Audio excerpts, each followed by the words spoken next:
हाँ सर बताइए। ये जो कुमार समाज के खिलाफ टिप्पणी की थी, जातिगत टिप्पणी शंकर भाकर ने, उस पे आपका क्या कहना है? ये इनकी मानसिकता ही 35 कौम के प्रति ऐसी है। ये कुमार समाज के प्रति पहली बार कोई ऐसी टिप्पणी नहीं की है, ये बार बार करते हैं। मैं तो आपके माध्यम से इनकी पार्टी को, बीजेपी को कहना चाहता हूं कि अब तक उसके खिलाफ कार्रवाई क्यों नहीं हुई, उसको पार्टी ने बाहर का रास्ता क्यों नहीं दिखाया? क्या पार्टी की ये जो स्टेटमेंट दिया है, जो बयान दिया है, उसमें सहमति है? पार्टी बताए। और यहाँ के ब्लॉक अध्यक्ष हैं, यहाँ के जो हनुमानगढ़ के जिला अध्यक्ष हैं, उनने अभी तक एक्शन क्यों नहीं लिया, ये पूछना चाहता हूं मैं तो। इनकी मानसिकता 35 कौम के प्रति ऐसे ही मानसिकता है भादरा के अंदर। क्यों? क्योंकि भादरा इनकी राजनीति है वो दादालाई हो चुकी है।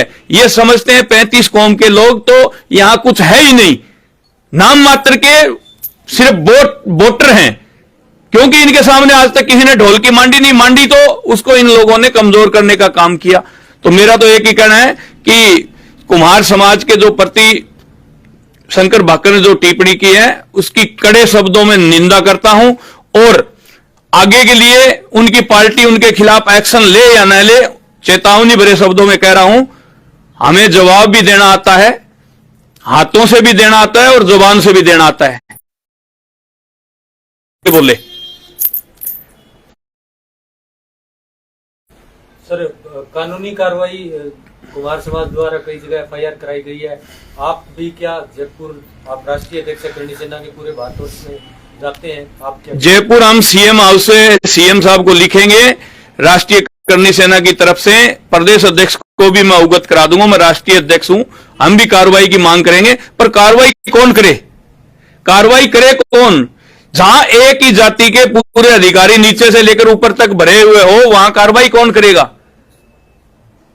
मां परोसने वाली और बेटे खाने वाले, ये कहावत तो यहां तो वो हो रही है। नीचे से लेकर ऊपर तक एक ही जाति के नेता और एक ही जाति के अधिकारी भरे हुए होते हैं, वहां कार्रवाइयां नहीं होती भैया। मतलब मिली भगत को आरोप लगा रहे होते हैं। कभी जो वर्तमान के अंदर विधायक है, वे भी पूर्व विधायक भी एक ही समाज का जो लोग कर्मचारी रखे हुए, मतलब अदर दूसरे समाज पर कार्रवाई कौन करे? मैं तो खुला कहता हूं, हमेशा ही कहता हूं, मैं तो इनके टारगेट पर बना हुआ हूं। मेरे को तो मुरवाने के लिए इन्होंने फिरौतियां तक दी है, बाहर पुलिस के रिकॉर्डों में है, पर मैं मर थोड़ी गया इनके कहने से। मैं तो खुल्ला कहता हूं, अगर इनकी सहमति नहीं है तो अब तक इन्होंने खंडन क्यों नहीं किया? मीडिया के सामने आके खंडन करते और उसको पार्टी से बाहर का रास्ता दिखाते। इनका मौन रहने का मतलब सहमति, इनकी सहमति से ही वो स्टेटमेंट दे रहा है, बार बार दे रहा है। वो कभी किसी के खिलाफ दे देता है, कभी किसी के खिलाफ दे देता है। अगर किसी को स्पीच देनी नहीं आए तो उसको माइक पकड़ाना जरूरी थोड़ी है मंच पर। ये कुम्हार समाज का अपमान नहीं, ये 35 कौम के गरीब गुर्गे समाज का, पूरे समाजों का अपमान है। तो एक चीज और बताइए कि आजकल हम देख रहे हैं बहुत से जातीय हमले हैं और जातीय टिप्पणियां हैं, वो बहुत ज्यादा बढ़ चुकी है। तो इसके पीछे क्या कारण हो सकता है? इसके पीछे यही तो है, वोट बैंक की राजनीति। वोट बैंक की राजनीति के लिए यह विशेष तौर से टिप्पणी की जाती है।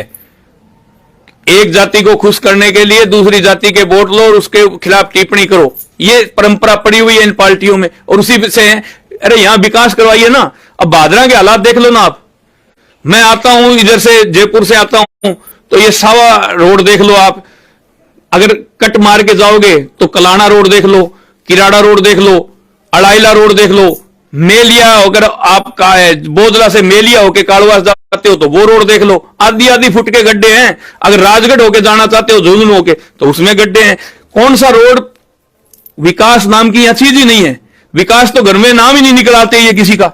सुखदेव जी, पिछले कुछ दिनों में राजनीतिक मंचों पर भाषण, चाहे वर्तमान हो चाहे पूर्व हो, भाषा की जो मर्यादित चीजें छोड़ी है वह कठे न कठे लगने लग रही है कि एक राजनीति ने दूषित करना रही या समाज ने दूषित करना रही, चाहे सार्वजनिक मंचा की बात हो चाहे व्यक्तिगत टिप्पणियों की बात हो। शायद सुनिया भी होगा थे, बड़े बड़े मंचा पर भाषा है वह कठे न कठे छूटती जाने लग रही है।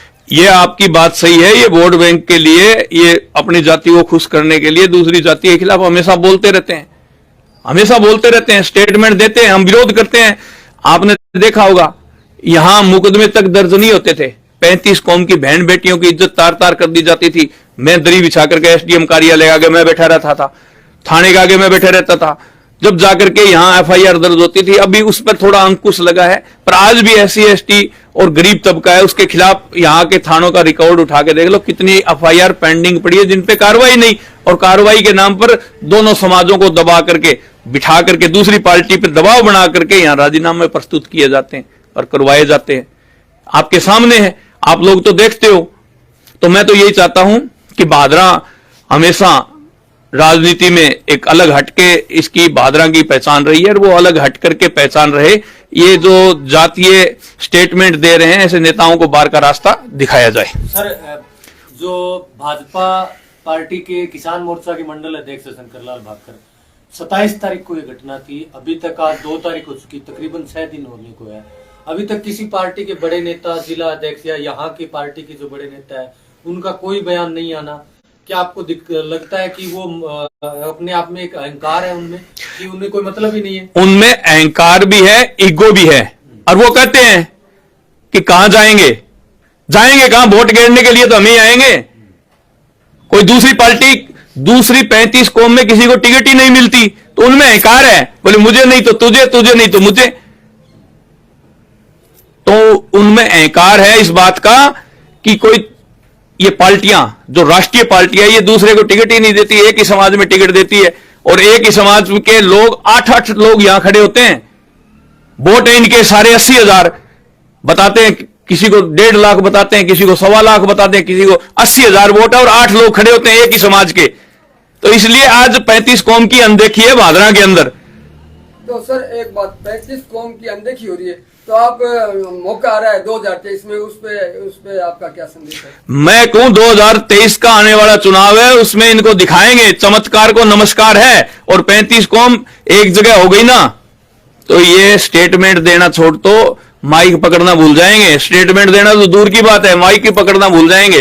अगर इस जनता ने 35 कौम ने मिलकर के एक मानस बना लिया, अगर आज कुमार समाज का अपमान हुआ है, कल मेघवाल समाज का अपमान होगा, परसों धार्मिक समाज का अपमान होगा, फिर किसी और अन्य समाज का अपमान होगा। सर, तो चुनाव लड़ने वाला एक ही कौम का होता है, तो वो 35 कौम क्या करेगी? तो मैं यही तो कह रहा हूं भाई, टिकटें ही एक ही कौम में दे रही है ये राष्ट्रीय पार्टियां। हम बात करेंगे, जयपुर में अभी जाऊंगा तो मैं मिलूंगा, गहलोत साहब से भी मिलूंगा, मैं सतीश पूनिया जी के सामने भी रखेंगे।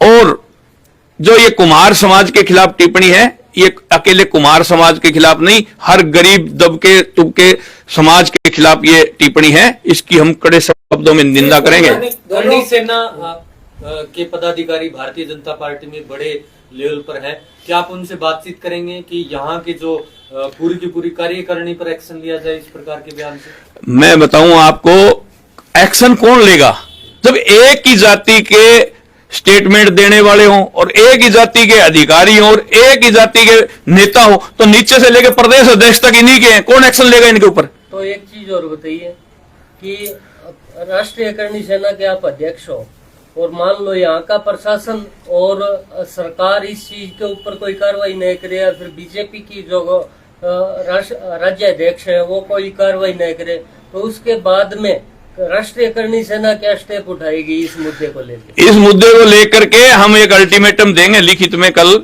उस अल्टीमेटम की जो भी डेट होगी, उस डेट तक अगर इसके खिलाफ एक्शन नहीं लिया गया, तो एक यहाँ मूर्ति चौक से लेकर के तहसील कार्यालय तक, कीड़ी नगरा देखते हो ना आप, उस तरह से यहाँ 35 कौम की जनता को बुलाएंगे, और एक शानदार जुलूस और इनका विरोध करने के लिए एक शानदार रैली के रूप में हम लोग यहाँ इकट्ठे होकर के इनकी ईंट से ईंट बजा देंगे। 35 कौम में से कोई उम्मीदवार भी चुनाव में खड़ा करोगे क्या? जरूर करेंगे, क्यों नहीं करेंगे। 35 कौम में उम्मीदवार जताएंगे और लेकर के आएंगे आपके सामने। उसमें चेहरा हो सकता है मैं भी हूं या और हो, उसमें चेहरा मैं भी हो सकता हूं या और भी हो सकता है। हम सब लोग बैठ करके और एक तय करेंगे, और उस तय प्रोग्राम के तहत ही हम इस प्रोग्राम को आगे बढ़ाएंगे। शंकर भाकर है, इससे पहले बनिया समाज को भी भोला समाज बता चुके हैं, और कई बार बयानबाजी ये भी कर चुके हैं, जो बलवान पूनिया जी को जो 82,000 वोट मिले, वो कह चुके हैं कि ये वोट तो फद्दू लोगों ने दे दिए। पत्रकारों पर भी डालेश पारिक पर जी भी टिप्पणी गलत की थी उन्होंने। क्या इस प्रकार के आदमी को किसी पार्टी में रखना उचित मानते हैं? अरे मैं तो ये बार बार कहता हूं, नहीं है उचित है, पर धनी का धनी कौन? पार्टी के प्रदेश अध्यक्ष वो, जिला अध्यक्ष वो, उन्हीं के सारे काम नीचे से लेके ऊपर तक उन्हीं के हैं, तो उनके खिलाफ एक्शन कौन लेगा? पिछले दिनों आपने देखा होगा, भादरा भाईचारे के अंदर और सद्भावना के अंदर भादरा की एक मिसाल कायम है। और गांधी प्रकरण में गोकशी का एक प्रकरण करके उसमें कौन था? ये इन्हीं की जाति के लोग थे। पता नहीं वो कहां से लेके आए, कहां उसका सैंपल हुआ, क्या हुआ, मुकदमा करा करके यहाँ हरियाणा पंजाब के पता नहीं कहां के लोग भर दिए। वो तो ठीक है, यहाँ की जनता शांति प्रिय जनता और उन्होंने समझ करके कानून में विश्वास रख करके और ये प्रोग्राम आगे बढ़ाया, आज उसमें एफआईआर लग गई। नहीं तो ये तो यहाँ लड़ा लड़ा करके मार देते हैं, खून की नदियां यहाँ भादरा में बुहा देते हैं उस गाय हत्या प्रकरण के नाम पर। तो ऐसे लोगों से बच करके और सचेत रहना होगा हमें। और उसमें भी आप लोगों ने मेरा स्टेटमेंट लिया था, तो मैंने क्या कहा था, भी जांच हो रही है, दूध का दूध और पानी का पानी हो जाएगा। अगर है वो है अगर मुलजिम तो सलाखों के पीछे होंगे, अगर नहीं है मुलजिम तो घर होंगे। आज देख लो घर है ना, उनको 169 की रिहाई मिली है, बाकायदा सरकार ने जांच करके एसआईटी गठित करके दी है। तो मैंने तो पहले ही आप शंका जताई थी भी ये समाज के लोग, एक ही समाज के लोग ये यहां दंगा भड़काने के लिए और के लिए ऐसे प्रयोग क्यों करते हैं, ऐसे गलत स्टेटमेंट क्यों देते हैं। 35 कौम का और कोई भाई और बहन तो नहीं बोलते यहां, ये दबंगाई है इनकी, सामंतवादी है यहां के। क्योंकि राजनीति में पकड़ इन्हीं की हो गई, दूसरे को राष्ट्रीय पार्टी टिकट नहीं देती, तो इसलिए ये अपने आप को खामखा समझते हैं, खामखा है नहीं समझते हैं। कुम्हार समाज ने आज ज्ञापन देते वक्त कहा भी था कि अगर शंकर भाकर में हिम्मत है तो अब आकर दिखाए बाजार में। क्या दबंगता भी दिखानी जरूरी है ऐसे में, आपको लगता है? भाई दबंगता देखो, दबा कुचला समाज एक होगा तब दबंगता दिखाई जाएगी। दबंग तो आज ये है, दबंग तो आज ये हैं, शंकर भाकर जैसे लोग हैं, ये दबंग ही हैं। क्योंकि इनकी राजनीति की जड़ें नीचे से लेकर ऊपर तक जड़ें, गहरी जड़ें हैं। अपन लोगों ने राजनीति की बातें समझी ही नहीं। आज दबा कुचला समाज 35 कौम एक हो जाएगी तो भाकर भादरा में पैर ही नहीं रख पाएगा। पर एक उसके लिए एक होना पड़ेगा, कहने से नहीं होता, एक होना पड़ता है। सुधीर जी क्या मैसेज देना चाहोगे भादरा जनता को, भाईचारे को जो माहौल निरंतर खराब होने लगा है? भादरा की जनता से मैं एक ही बात कहना चाहता हूं कि ये दबंगाई, एक ही जाति के पूरे अधिकारी, एक ही कौम के पूरे नेता, जहां कहीं भी ऐसा स्थिति जहां भी होती है वहां यही हाल होता है। मैं आपको एक छोटा सा उदाहरण देकर के बता रहा हूं कि 4 आदमी बैठे हैं और उन्होंने एक बोतल का ढक्कन खोला और चारों ने आधा आधा पौवा या पौवा दारू पी, तो वो घर जाके रोटी भी खा सकते हैं, आराम से सो भी सकते हैं, बात भी कर सकते हैं।